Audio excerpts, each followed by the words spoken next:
Hello there, good evening. Welcome to the Saturday match on this, the last day of the league season.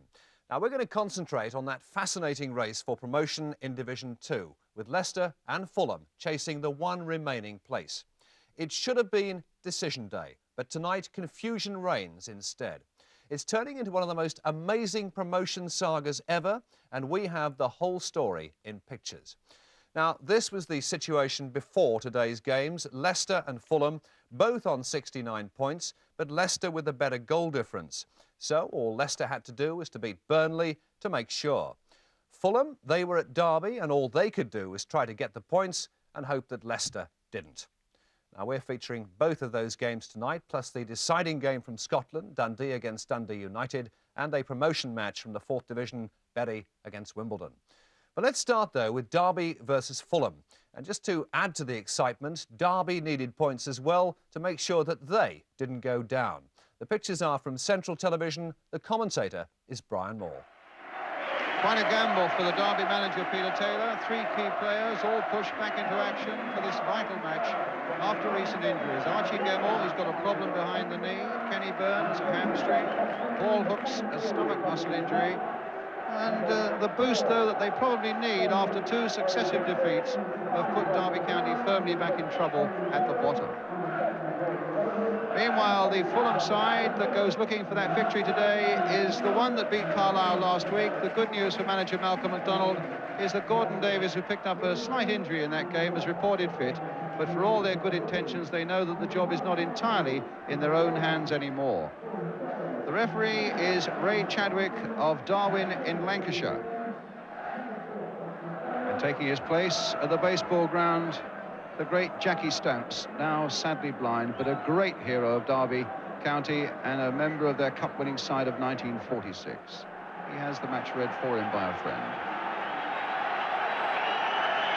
So Derby County in white attack the goal to our left.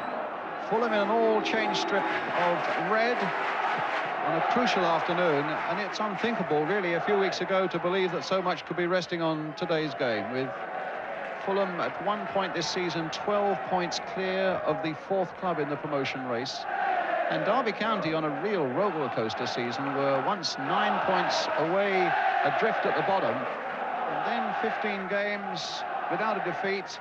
And then defeat in their last two has suddenly put them right back into trouble again. Derby needing a point, and Fulham wondering what's going to be happening in the game between Leicester City and Burnley. And now it's Coney. It's got Davis in the middle. Houghton. And a misunderstanding there, allowing Paul Hooks to bring the ball away for Derby County, and Brown stopping it to a certain extent there for Fulham, only as far as Brawley. Then Brown again with a header, Locke helping it on. Here's Gemmill. And a good ball by Archie Gemmill to Paul Ensign. And allowed to go a long way. Sadly for Derby, their number 8, Bobby Davison, couldn't quite gather it up. And it'll be a goal kick.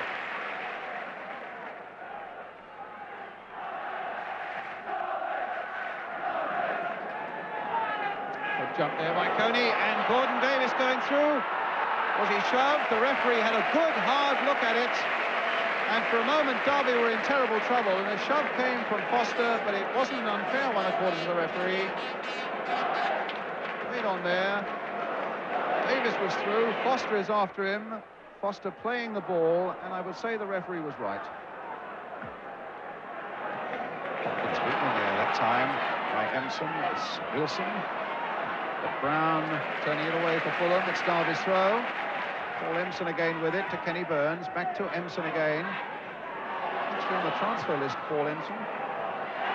Oh, and no! Miraculously it stayed out. Brawley's header. And it was a moment of great good fortune for Fulham, because it could so easily have hit Jerry Payton and bounced into the back of the net. What about this? Empson's cross, which is a perfect one. Brawley's header. And off the crossbar, down onto the goalkeeper. How easily that could have gone over the line. And Payton grabs it before it could.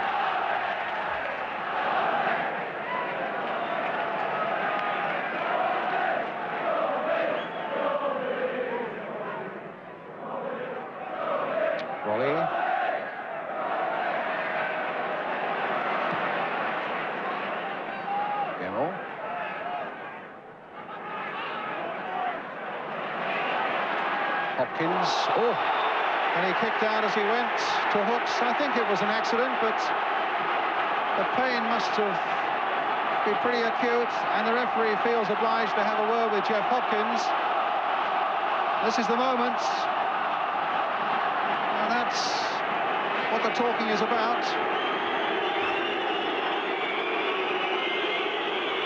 And the young Welshman getting quite a talking to from Ray Chadwick. And the Derby management of Roy McFarland on the right and Peter Taylor just hoping that Paul Hooks can get himself up on his feet and back into the action. Well, Hooks is okay. Derby might probably get a free kick. Archie Gemmell will take it. And Roger Brown gets it away for Fulham. Fucha. Now, can Bolly keep that one? No, after the rain, the ball really skidding off the turf at the baseball ground. And it'll be a goal kick. Good jump there by Lewington. Just nicked that one away for O'Driscoll. In turn, he is stopped there by Hooks, or half stopped by Hooks, enough to give Fulham the free kick at any rate.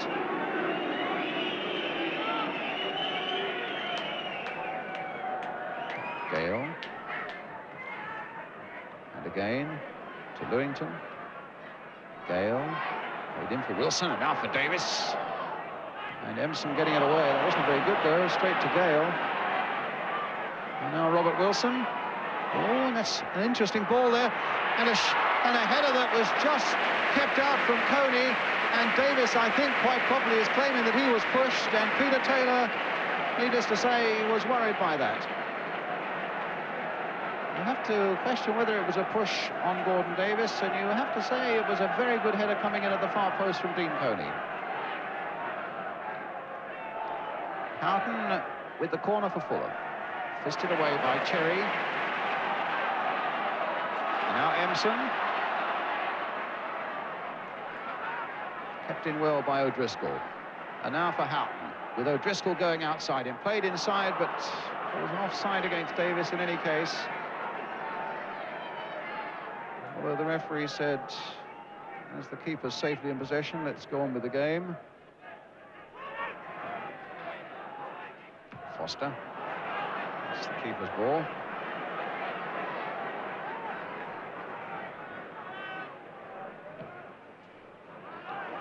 Again, not a very good clearance that time by Payton, finding Empson, who's got a bit of pace about him.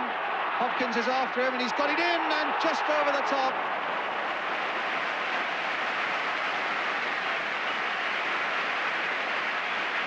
Hopkins on the chase, but Empson in pole position. His cross wasn't maybe what quite the forward runners wanted, and he went over the back, and it's a goal kick. So we're now playing stoppage time at the end of the first half. And Burns is surely trying to do what is safe, and gets the second bird it. Oh, flicked on nicely there by Davison for Wilson. But he's got Tony Gale to contend with, who in turn finds Roger Brown. Gale again for Fulham. Tony, but Foster there first. Well, it's half-time here at the baseball ground. And so far, Derby County are on course for the point they want. Fulham at the moment don't know what they want. But of course, they'll be going for a win. At the moment, though, as the players come off at half-time, after a very tense first half, the score here is Derby County 0, Fulham 0.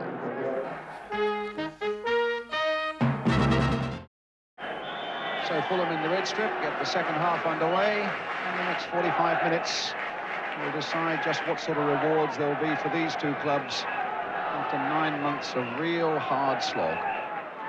Will Fulham go up, or will Derby stay in the second division? Derby, in fact, are off on holiday to Mallorca at 6:30 tomorrow morning. Brown to Lewington. Derby are warming much more to their task in this second half. Empson taking on Hopkins again, and Hopkins had the pace that time. He goes, oh my word, it was a real swipe at Hopkins there by Hooks. Can't get away with that. Certainly there was a nasty challenge by Hopkins in the first half, and the revenge motive came in there. But the referee is booking Hooks, and look at that. I mean, for heaven's sake, what's the game about? And Paul Hooks, if anything, lucky to stay on, and then the little tangle with Kenny Burns after that. Well, he's going into the book. And if he strays out of line a fraction more, he surely will have to go, and he's in many ways maybe lucky to be staying on now.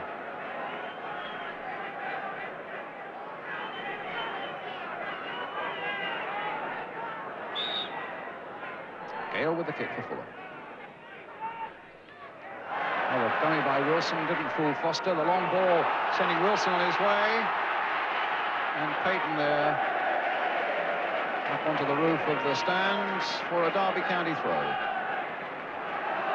Malcolm McDonald probably knows that it was 0-0 at Leicester. He must have really urged his men to look for that winning goal. Wilson. Willington had one little snap at him. He also had a snap at him from Roger Brown. And now Brolly with the shot. And Locke happy to get that one away. It's played there for Brolly. And thwacked it against the post and away. Empson away. Gale, and now Wilson, Lewington, Gale, to Locke, and towards Wilson. It might come now for Lewington. Thought for a moment of having a long-range pop at goal. Houghton getting past Gemmell. Can he do the same to Barton? He can't, but it's a corner. Forward come Brown and Gale, and Hopkins, who's a big lad too, and just Lewington, Locke, and the keeper, who is a good 10 yards outside his penalty area, staying at the other end of the field. So there are plenty of red shirts in that Derby County area at the moment. Gale in there towards Roger Brown. Gale is in there too. Brown tries an overhead, Davis, but he was offside.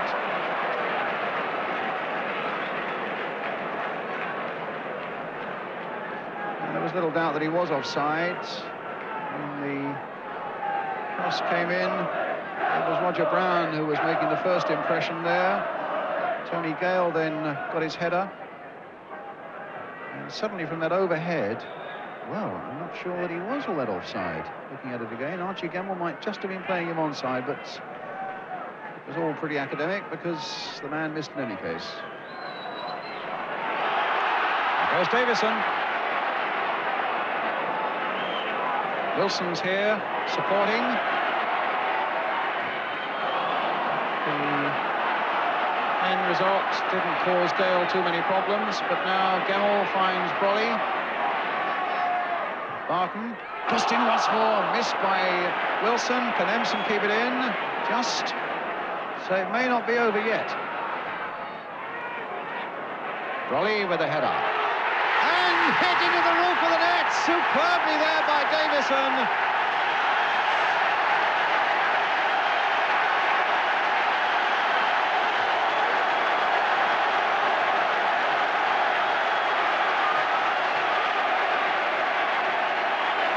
Brolly's header in, and a belting volley into the roof of the net. The fans are on the pitch. The dogs are on the pitch to get them off. Fulham's promotion hopes seem to be shattered, and Derby look as though they're going to survive in the second division.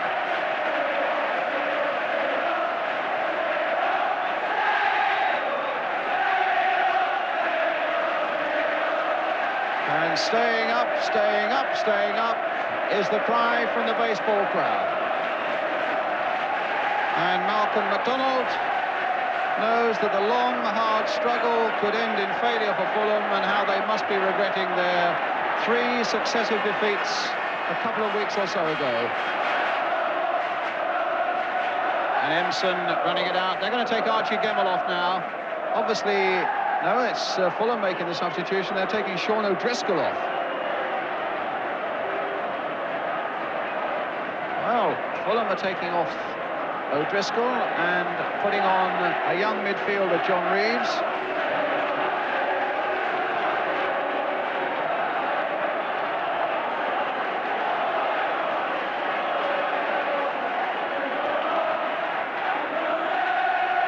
And the police are really here in force now. You don't often see that on a second division football ground, making sure there's not another pitch invasion by these excited Derby County fans. John McCall coming on, a big, strong and dependable and experienced defender. Derby obviously intent on making sure that they hold on to what they've battled for and got. But at the moment, Fulham are on the break. But it's going to be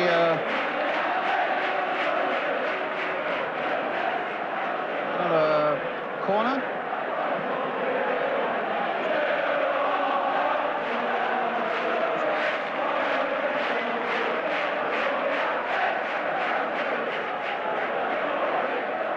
And the ball behind for the goal kick.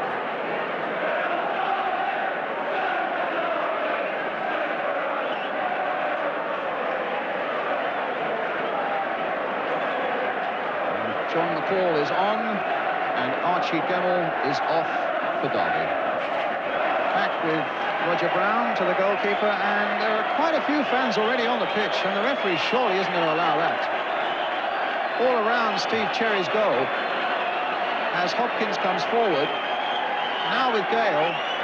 Remarkable scenes behind that goal as Davis goes in, and there's the header saved. Look at that. They're actually on the pitch. The whistle, in fact, the whistle had gone and the flag was up for offside.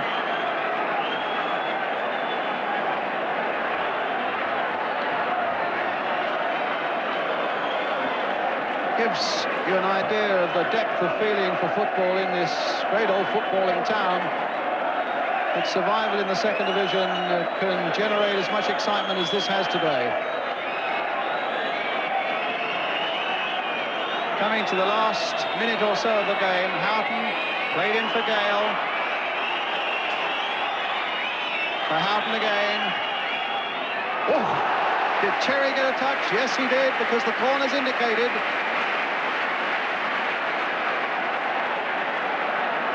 It was a very good strike indeed by Houghton, and just tipped away there by Cherry, you could see it. But getting the corner taken might be a little more difficult. In its way, in its very small way. We're back in Wembley in 1923 when the crowd were on the touchline, and the cup final was being played then between West Ham and Bolton. Today it's the baseball ground. It's Fulham against Derby County, and Gale trying manfully to get a shot in, but Derby on the break again, and it's Butcher who's made a tremendous break, and then couldn't quite gather up the ball, and they get it back to Jerry Peake. They're well on the pitch now, all the way around the fans. Empson.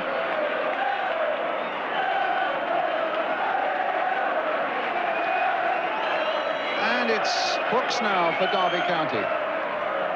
Behind for the goal kick. Played nearly 2 minutes of injury time, and he's looked at both linesmen. The thumbs are up. Malcolm McDonald knows it's the second division next season. I don't think he's all that happy with this crowd. I've never seen, he was saying, anything like this. Can't believe it. And I honestly feel that it can't be right. The last minutes might be a formality, but it can't be easy for the players out there.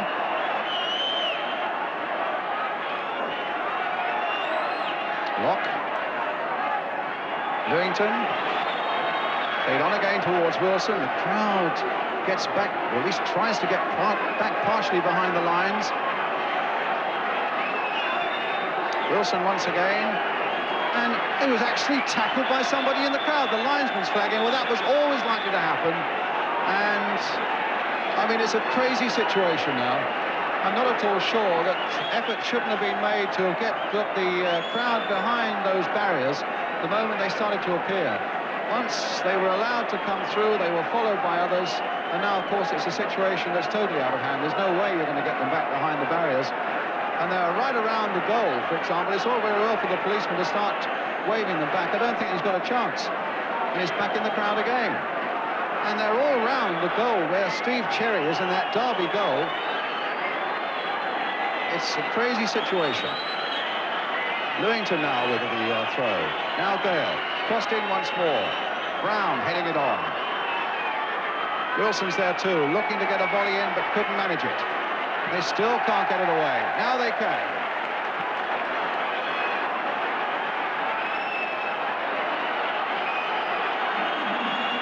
Well, the loudspeaker is imploring them to get behind, but there really is whistling in the dark. But the final whistle, and Derby have survived. Whether they survive this invasion might be another thing.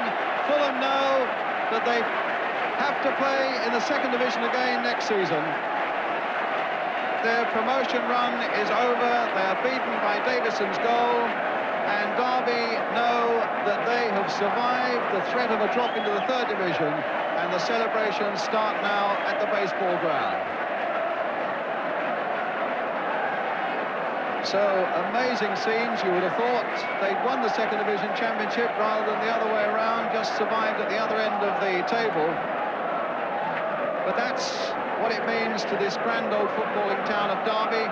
Mike Brolly, who'd had a tremendous game, I thought, for Derby today, almost lost his shorts there for a moment, but there are smiles everywhere for Derby and their fans today. So the final score is Derby 1, Fulham 0. Yes, indeed, as Brian Moore said, scenes of amazing jubilation from the Derby fans. They are guaranteed second division football again next season, and so it would seem are Fulham, having missed out on promotion. Or have they? Tonight there have been some really quite amazing developments. Join me again right after this break. And welcome back to the race for promotion in Division 2. Now, Leicester are the side who've taken everyone by surprise with a really quite tremendous run, unbeaten run, in fact, of 14 games. Now, all they needed today was to beat the bottom club, Burnley. So, could they go up in real style?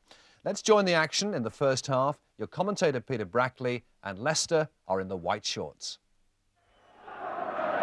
So Burnley then in the lighter strip to get us underway, and Filbert Street today a real cauldron of excitement. And I wonder, will history be repeated? 3 years ago, the last time these two met in a league match here, Leicester went on to promotion and Burnley were relegated. And what a start here for Leicester with Alan Smith, and in the end crowded out by three defenders. A quick breakthrough then by Leicester. There certainly will be early nerves in both sides with so much to play for.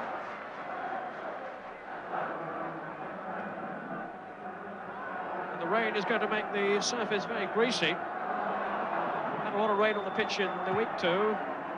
It dried out fairly well, but then the sudden downpour just a few minutes before the kick-off.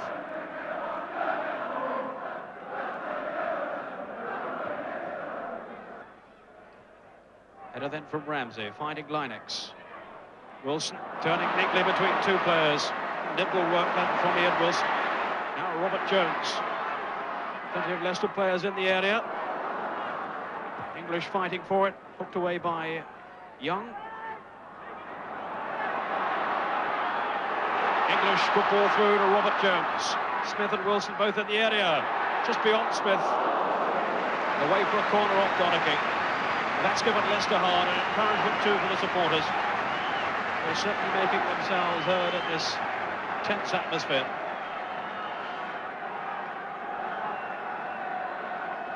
O'Neill is making his way towards the area. McDonald's come up too. Corner taken by Wilson, curling it in. Goalkeeper came for it and really missed it. Cross it then from Jones and over the bar. Oh, that was a near miss then from John O'Neill. In fact, it was Alan Smith. The two of them have both come up there at the area, and in fact it was Alan Smith who knocked it over the bar. Corner taken originally by Wilson there. Robert Jones pulled the ball back across. And the header over the top from Alan Smith. Leicester not really getting their game together. You can understand the tension, you can appreciate the nerves. They've really got to settle. Now here's a chance. Linex. Alan Smith in the area. Header from Smith, just wide. Got up to the ball well, Alan Smith, but couldn't direct it on the goal. A sudden break. Linex finding himself with time for the cross, and Alan Smith had made his way to the near post, but headed it wide of the goalkeeper and wide of the goal too. Leicester City then start the second half, and I'm sure the words from Gordon Milne during the interval have been the same as those that he offered before the match got underway, that Leicester must marry aggression with composure. They must stay cool and hope that the break comes their way. Certainly they haven't really tested Billy O'Rourke a great deal so far.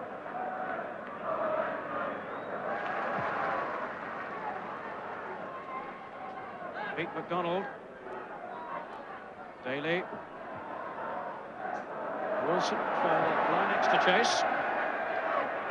He's beaten Donachie. Still Linex. Going on in for English. Chance. He put it wide.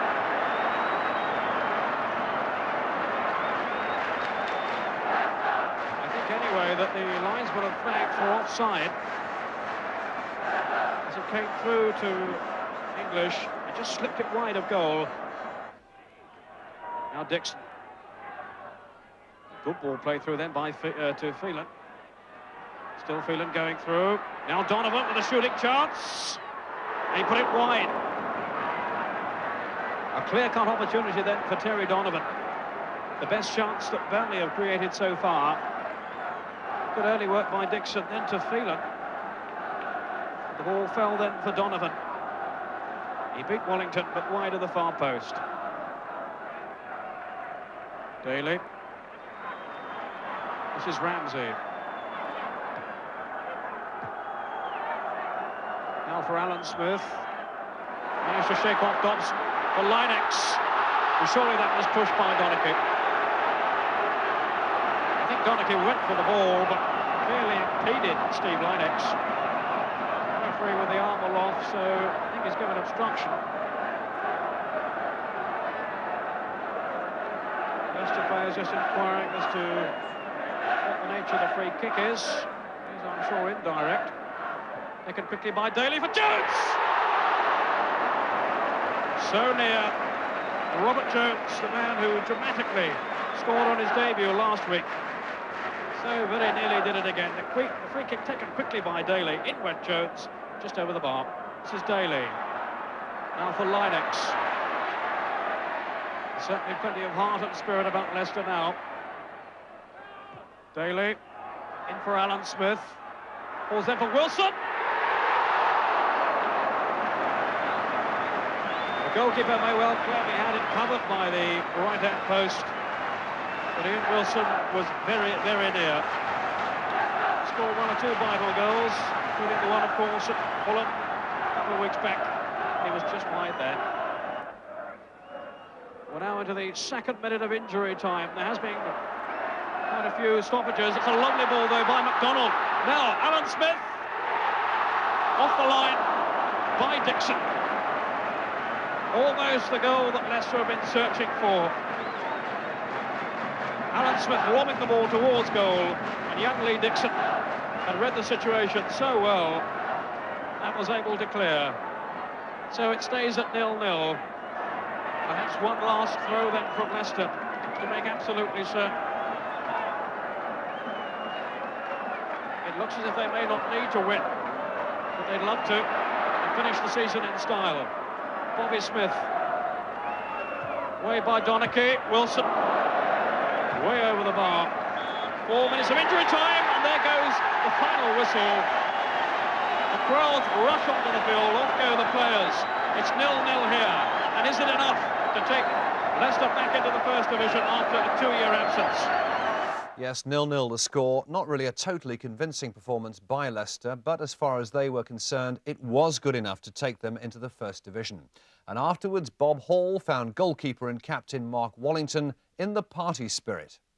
Mark, no need to ask you how you feel at the moment. Terrific, absolutely, yes. It'll probably sink in tomorrow.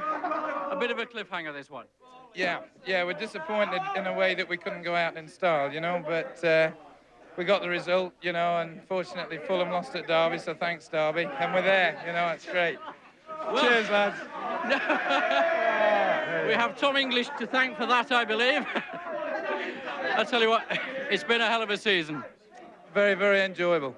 Yeah, particularly after the indifferent start that we got. Hey, this is terrific, mate. So after the indifferent start we got, you know, the last 2 or 3 months have been terrific. Yeah, and thanks to these lads, you know. Well, we've got to let you get on with this celebration, I think. Thank you very much. Mark, thanks for joining us. And the First Division, are you looking forward to it?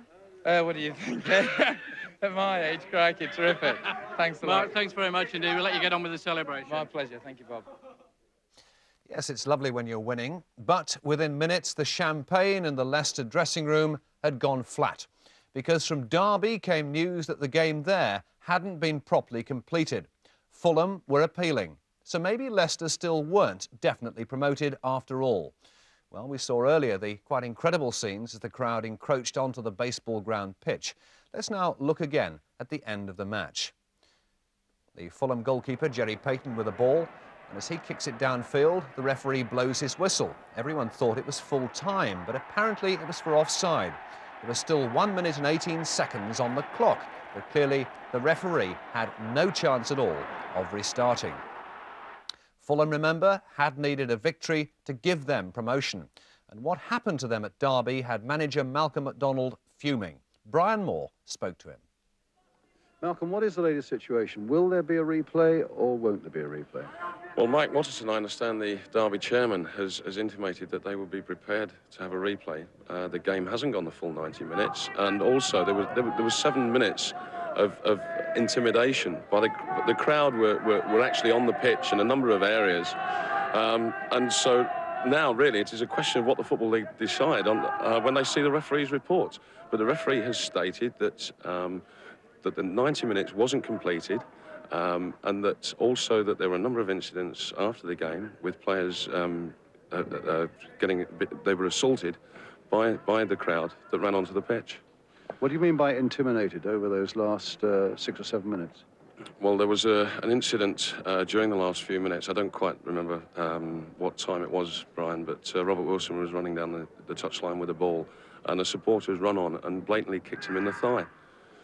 And you can't play football under those circumstances.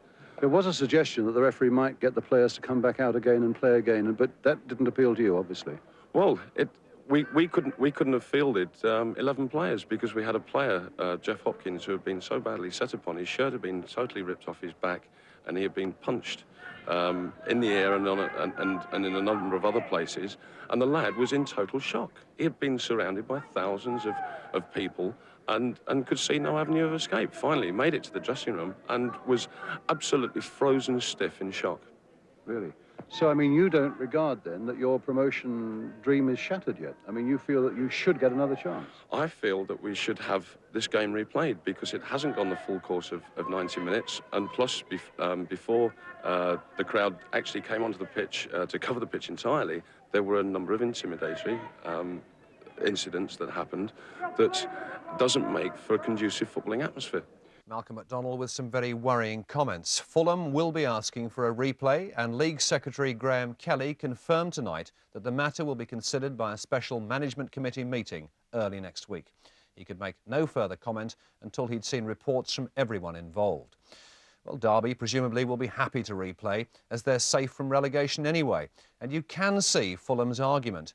But then just imagine Leicester's view. Could Fulham really have scored the 2 goals they needed in that missing 1 minute and 18 seconds? It's a very interesting one to watch that, but it really is a tragedy for football, I think, when a key issue is clouded by crowd trouble. The game itself is always going to be the loser. Some issues, though, are decided. Let's now bring you up to date with all the ups and downs in the Football League, beginning in the First Division.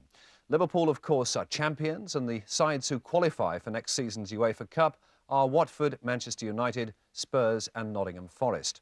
Aston Villa will join that list if Manchester United win the FA Cup next Saturday. Going down, Manchester City, Brighton and Swansea. City are relegated after losing 1-0 at home to Luton. Substitute Radi Antic got the winner 4 minutes from time, a goal that kept Luton up. Brighton, in fact, finished rock bottom after losing 2-1 at Norwich. A disappointing finish too for Southampton, beaten 1-0 at home by Birmingham. That match held up for 5 minutes when Brummie fans invaded the pitch after Mick Harford's winner. Southampton's Mark Wright, in his first full season, voted the club's Player of the Year. And well-deserved too. Just to confirm those second division promotion spots, champions Queen's Park Rangers and Wolves are up, but of course Leicester still have that question mark now hanging over them. Rotherham and Bolton are definitely relegated, and they'll be joined by either Burnley or Crystal Palace, and those two sides meet in the decider at Selhurst Park on Tuesday. In the third division, Portsmouth are confirmed as champions. Alan Bailey scored their goal in a 1-0 win at Plymouth today.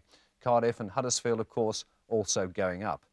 But a tragic blow for Reading tonight. The day after being saved from that merger with Oxford, they are relegated along with Wrexham, Doncaster and Chesterfield.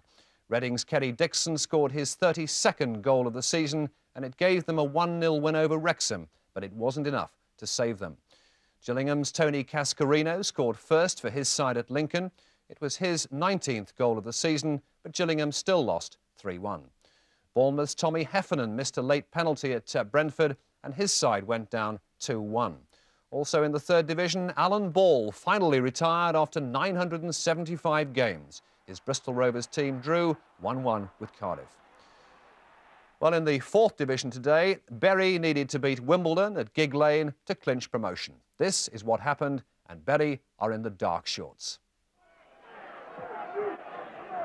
Here's Fishenden. Slips Breckin. And Evans! A shattering moment for Bury. Fishenden slipping past Breckin, and Evans, unattended, guided in the header. Gardner.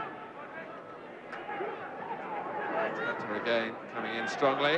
This time the linesman waves John Leslie on. And it's Evans who tries to meet the cross, and Downs, 2-0. 4 minutes before half-time, and the linesman had allowed Leslie to run on, keeping the flag down. Evans caused problems at the far post. The header dropped for Downs, who thumped it into the roof of the net.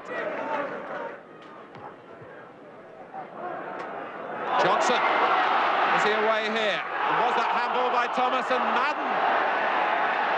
But the penalty is given for hands. And a break goes Bury's way at last. In the dying seconds of the first half, Thomas came across and used an arm, and although Madden then put the ball wide, the referee pointed to the spot. So Tommy Gore, what responsibility with him now? He's scored 5 times from the spot already this season. And fails at the crucial moment. Besant threw his body into the line of the shot, which wasn't particularly well directed, it must be said.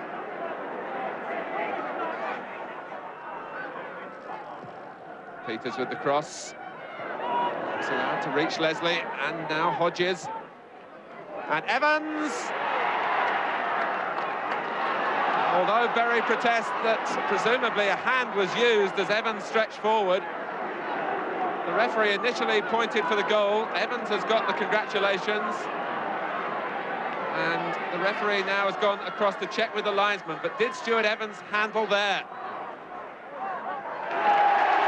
The referee says yes, he did, but only after Bury had drawn his attention to it.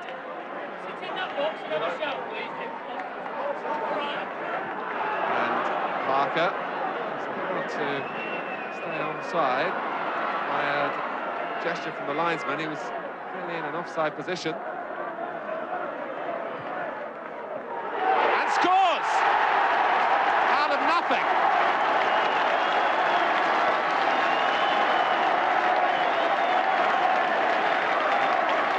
was a real lazy looping shot with 11 minutes left. The linesman indicated that Stuart Parker had been played onside, then he collected the ball and bounced it past Besson.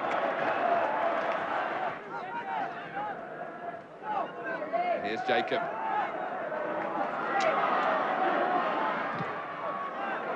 He couldn't stay on his feet as well as Thomas did.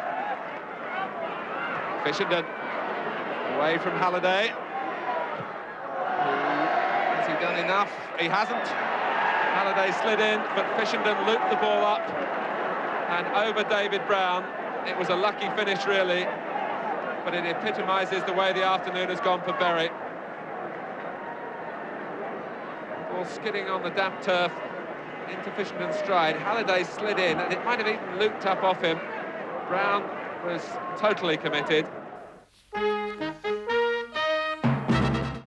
Well, our final action tonight comes from Scotland and a great chance for Dundee United to lift the Premier Division title.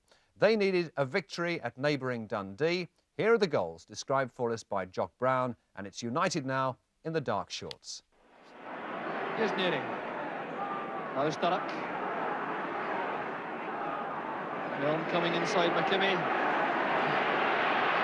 Dodds to the left. Absolutely unbelievable.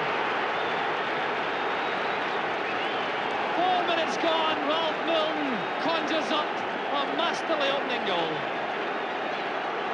And no wonder he's getting the applause from his teammates and from the huge United support. And Bannon with the throw. Start up the target, leaving it to Neary. Neary goes down, the penalty's given. And the Dundee players now begin the protest towards the referee.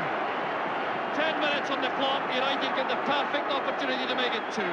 The Dundee players crowding around the referee, but really I think the replay may well show that he was absolutely right. The throw-in coming in, Sturrock left it for Neary, tried to take the Dundee defence on the burst. He was brought down as he went through, and that's why the penalty was given. Here's Bannon. He saved it the first time, but Bannon makes it on the rebound. United go 2 in front, 11 minutes on the clock.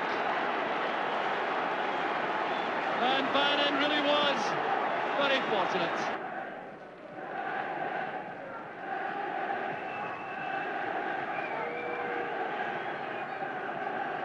Hegarty's free kick. Dodds couldn't make it. Bannon's got it. There's Davy Dodds, but that's goal number 3. Now the referee waving play on. The linesman didn't give it. Well, here's Fraser now for Dundee. Sinclair coming in, it was watched carefully by Kirkwood. And Ferguson pulls one back. Beautiful goal from Ian Ferguson. And now it's the Dundee supporters' turn to celebrate. And the match is back in the melting pot. Dundee United are the Scottish League champions. There's the man who created it all. 13 years at Tannadice. Jim McLean departs. Still doesn't manage to smile, but you can be sure there's contentment in his heart. Dundee United do not have to wait for any news from elsewhere in the country. It's the second occasion for celebration in the North East in a matter of days. United have won the ultimate domestic honour for the first time in their history, and how their supporters are enjoying it. Well, that sadly is it from the Saturday match. I hope you've enjoyed what's been an eventful and controversial programme tonight. I hope you'll join us here again on ITV for the Cup final next Saturday, of course, and also next weekend 3 special programmes from the TVS sports team. We begin on Friday with a coast-to-coast Cup final special, a 1-hour programme starting at 6 p.m. Then on Saturday evening, it's Brighton's Night Out, a special programme which comes to you at 10:55 from the club's official banquet.